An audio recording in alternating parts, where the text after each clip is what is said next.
Tu vas galérer à faire ton dossier pour postuler à l'école doctorale. Tu vas galérer à faire ta lettre de motivation, ton CV, à fournir tous les papiers demandés. Et maintenant, tu as été sélectionné pour l'entretien. Bravo, tu es dans le top 10%. Sur environ 500 candidats, tu es dans le top 50. Mais maintenant, les choses sérieuses commencent. Tu t'en vas en guerre.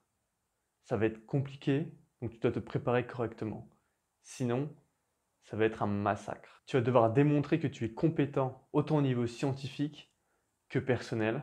Tu vas devoir montrer que tu as une personnalité qui correspond à leurs attentes.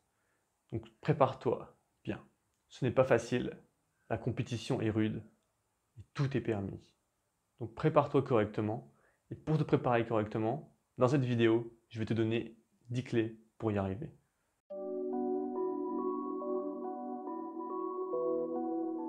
Déjà, bienvenue sur ma chaîne YouTube.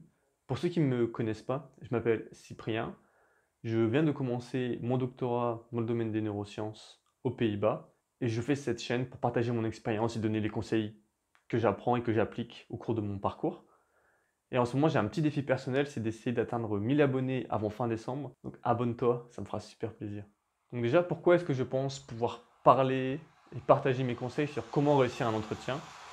Donc j'ai déjà fait plusieurs entretiens pour les doctorats. Actuellement, comme je l'ai mentionné plus haut, je fais ma thèse aux Pays-Bas.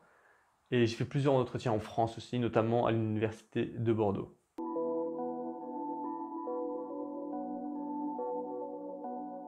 Comment être sélectionné? Ce n'est pas le meilleur étudiant qui sera sélectionné. Ce n'est pas le plus compétent qui sera sélectionné. C'est l'étudiant qui entre mieux dans la boîte. Tu dois montrer que tu respectes les critères de sélection du jury et que tu entres bien dans ce qu'ils considèrent comme étant la personne idéale pour la position. Aujourd'hui, tes notes, tes publications, tes conférences, tout ton background, tout ce que tu as fait ne compte plus. Ce qui compte aujourd'hui, c'est de montrer au jury que tu es confiant et que tu entres dans la case. Tu dois leur montrer que tu vas dans leur sens, que tu t'es préparé correctement, et que c'est vraiment dans cette université-là que tu veux aller, que c'est ton université de rêve, et que tu veux travailler avec eux, que tu as trouvé le projet de tes rêves et que tu as besoin de cette bourse pour réaliser ce projet. Si tu ne connais pas les critères de sélection, demande au professeur de l'université que tu connais quels sont ces critères. Car tu dois définir les 5 critères les plus importants de l'université et montrer lors de l'entretien que tu coches chacune de ces cases-là. Car si il y a plusieurs cases que tu ne coches pas, tu ne seras pas sélectionné.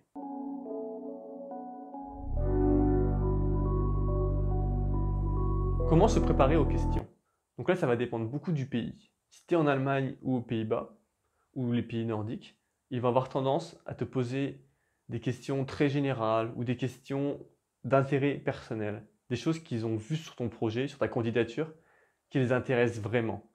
Alors qu'en France, la mentalité est différente. Le jury, il va essayer de te détruire, de te faire sentir mal, de te ridiculiser, de t'humilier, de te rabaisser au plus bas. Le jury va essayer de rabaisser ta recherche. Pour citer un professeur que j'ai eu pendant ma licence, le jury va chercher la petite bête dans ta présentation et va te poser cette question-là. Il va voir dans ta présentation un moment où tu as un petit mot, il va te poser cette question-là sur ce petit mot, et s'il voit que tu as eu une petite hésitation, il va appuyer dessus, il va appuyer sur ta blessure, jusqu'au moment où tu cries de souffrance. C'est pour cela que tu dois être préparé, pour avoir un bouclier en face de toi et résister à toutes les attaques du jury. Ne montre aucune faille. Résiste, réponds calmement, en souriant. C'est pour cela que tu dois connaître ton diaporama par cœur. Connais-le par cœur pour en parler. Tu dois savoir chaque petit détail de ton diaporama, chaque petite image que tu mets, chaque chose que tu dis. Tu dois savoir pourquoi tu le dis. Et tu dois savoir en parler plus en profondeur au cas où on te le demande. Ça va te demander un travail monstrueux. Mais si tu le fais bien, tu seras paré. Tu auras une muraille de Chine en face de toi. Donc tu dois te préparer. Demande à ton tuteur de stage, demande à ton possible futur superviseur de doctorat de voir ta présentation, de te donner du feedback sur tes diaporamas, mais aussi de te poser des questions, de te poser beaucoup de questions sur ta présentation, comment l'améliorer, et quelles questions viennent en eux quand ils voient la présentation. Comme ça, tu vas vraiment te préparer en profondeur pour réussir. La plupart des questions vont concerner ton projet de recherche et ton expérience dans la recherche. Il ne faut pas te poser des questions sur tes activités extracurriculaires. Du coup, connais ton projet de recherche, connais les stages, les projets de recherche que tu as fait dans le passé sur le bout des doigts. Tu dois vraiment être capable d'en parler pendant des heures. Connais chacun de tes tableaux, chacune de tes figures, même si elles ne sont pas dans ton diaporama, tu dois les connaître pour être capable, lorsqu'ils te posent une question, de dire très bonne question et d'entamer et de répondre à la question en prenant ton temps. Ils peuvent aussi te poser des questions sur ton projet de thèse. Et là, il faut que tu sois préparé. Tu dois être capable de montrer que tu veux faire ce projet de thèse, que tu es motivé par lui et que tu le connais. Donc tu dois être capable de connaître le background. Donc toutes les informations du sujet, tu dois les maîtriser. Si tu travailles avec un certain modèle, tu dois connaître le modèle, savoir comment le modèle marche. Ça, c'est très très important. Car si tu dis je veux travailler sur ce projet-là, mais que tu ne connais pas le modèle, bah, c'est comme si je veux faire ça, mais je suis trop fainéant pour connaître. Et dans ces cas-là, bah, hop, l'un de leurs critères, c'était est-ce qu'il est engagé? Est-ce qu'il est vraiment motivé à rejoindre l'école doctorale? Hop, croix rouge, out. Donc, prépare-toi. Lis beaucoup sur ton projet futur de thèse. C'est le seul moyen d'y arriver. Moi, par exemple, le jury à Bordeaux m'a posé une question sur ma première publication scientifique en premier auteur. Ils m'ont demandé comment est-ce que j'ai contribué à ce projet. Donc là, j'ai pu dire, j'ai participé à toutes les étapes du projet, j'ai fait le comportement, j'ai fait les tests d'imaging, j'ai analysé les datas, j'ai écrit le premier papier. Tu dois être capable de parler de tes projets passés et de ton projet futur. Tu dois avoir une cohérence d'ensemble.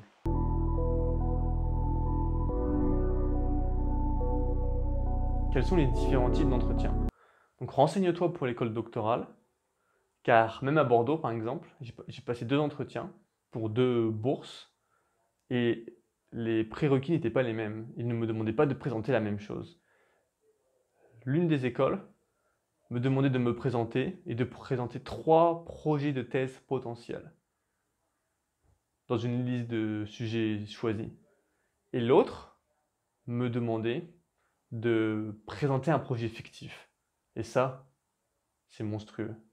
Présenter un projet fictif de thèse, ça veut dire que tu dois lire beaucoup de littérature pour trouver un sujet et que tu dois le maîtriser. Donc tout ça, ça va te prendre un temps fou. Mais le pire c'est que si tu es accepté, bah tout ça tu l'oublies, puisque c'est un projet fictif. Tu as passé des heures et des heures simplement pour être accepté. Ce qui est déjà bien. Mais je ne comprends pas cette logique. Je préfère par exemple la logique de l'autre bourse ou des bourses qui te proposent de présenter ton projet de thèse ou ton projet passé ou ton projet de master par exemple. Car là, c'est vraiment quelque chose que tu as fait ou que tu veux faire. Donc tu passes beaucoup de temps à préparer quelque chose que tu connais et que tu maîtrises. Donc les écoles doctorales ont différents prérequis, ils demandent différentes choses, donc renseigne-toi et présente ce qu'ils te demandent de présenter. Tu dois être un expert dans le sujet que tu vas présenter. Peu importe le sujet, tu dois le maîtriser sur le bout des doigts.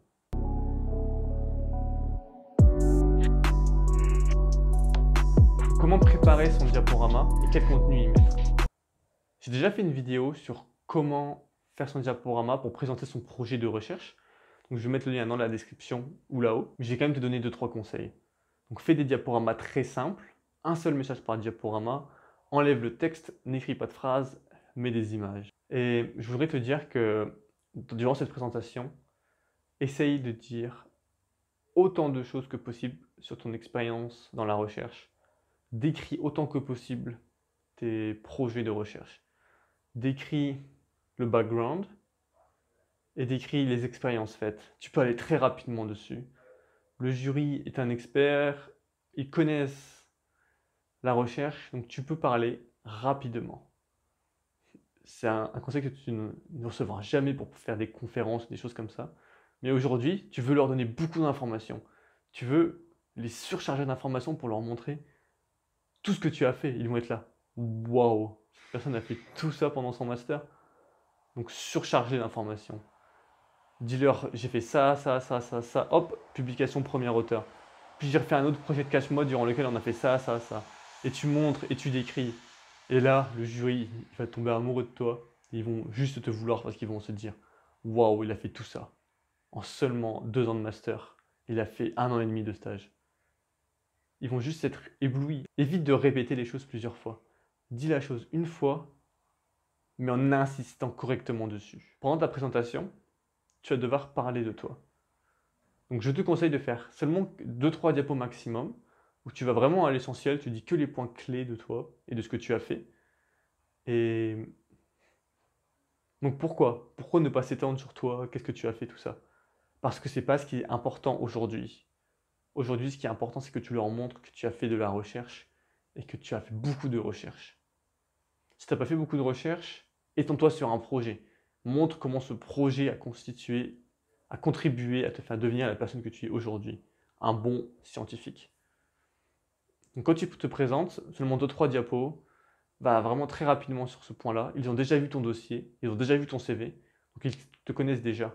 Ils ont déjà vu tout ce que tu vas présenter, ils le savent déjà. Donc tu dois leur présenter des choses qu'ils ne savent pas, qui est ta recherche. Car ton but aujourd'hui est de leur montrer que tu es un vrai scientifique, que tu sais faire de la recherche et que tu as fait de la recherche. Et que tu as un esprit critique, ouvert à la recherche. C'est une erreur que j'ai faite pour mon entretien à Bordeaux, c'est que j'ai parlé beaucoup trop de moi. J'ai répété beaucoup de choses qui étaient déjà dans mon CV, qui n'étaient pas forcément très utiles. Alors que si j'avais focus plus sur ma recherche, ça aurait été beaucoup mieux. Car, bien sûr, considère ce que l'école doctorale te demande. S'il te demande de parler d'autre chose que ta recherche, fais-le.